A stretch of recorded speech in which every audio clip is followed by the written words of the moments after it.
Hi friends, എല്ലാവർക്കും പുതിയൊരു daily current affairs വീഡിയോയിലേക്ക് സ്വാഗതം. ഡിസംബർ 17, 18, 19, 20 പ്രധാന കറണ്ട് അഫേഴ്സ്. 2024 ഡിസംബറിൽ അന്തരിച്ച നടനും നിർമ്മാതാവും തിരക്കഥാകൃത്തും സംവിധായകനുമായ വ്യക്തി തോമസ് ബർലി. രാജ്യത്തെ ആദ്യത്തെ പ്രമേഹ ബയോ ബാങ്ക് നിലവിൽ വന്നത് ചെന്നൈ. ഇന്ത്യയിലെ ആദ്യത്തെ സർക്കാർ അധീനതയിലുള്ള ജർമ്മൻ ഭാഷാ പരിശീലന കേന്ദ്രം നിലവിൽ വരുന്നത് അങ്കമാലി. കെ ജയകുമാറിന് കേന്ദ്ര സാഹിത്യ അക്കാദമി പുരസ്കാരം. പിങ്കളകേശിനി എന്ന കവിതാ സമാഹാരത്തിനാണ് പുരസ്കാരം.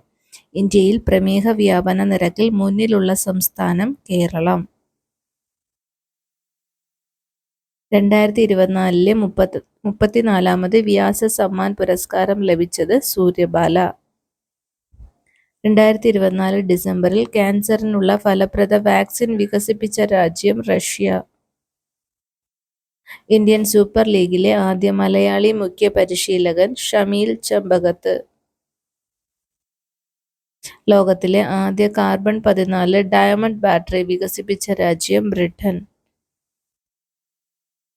WWF അടുത്തിടെ സംരക്ഷണം പ്രഖ്യാപിച്ച ലോകത്തിലെ പ്രശസ്ത ദേശാടന ശലഭം രാജശലഭം. തബല വിദ്വാൻ ഉസ്താദ് സക്കീർ ഹുസൈൻ അന്തരിച്ചു. അസംഘടിത മേഖലയിലെ തൊഴിലാളികളുടെ ദിവസക്കൂലിയിൽ ഒന്നാമതുള്ള സംസ്ഥാനം കേരളം. 2025 മുതൽ ഇന്ത്യക്കാർക്ക് വിസ സൗകര്യം നടപ്പിലാക്കുന്ന രാജ്യം തായ്ലൻഡ്. ഇതുപോലുള്ള ഡെയിലി കറണ്ട് അഫേഴ്സ് വീഡിയോകൾക്കായി ചാനൽ സബ്സ്ക്രൈബ് ചെയ്യുക. Please like, share and comment. Thank U.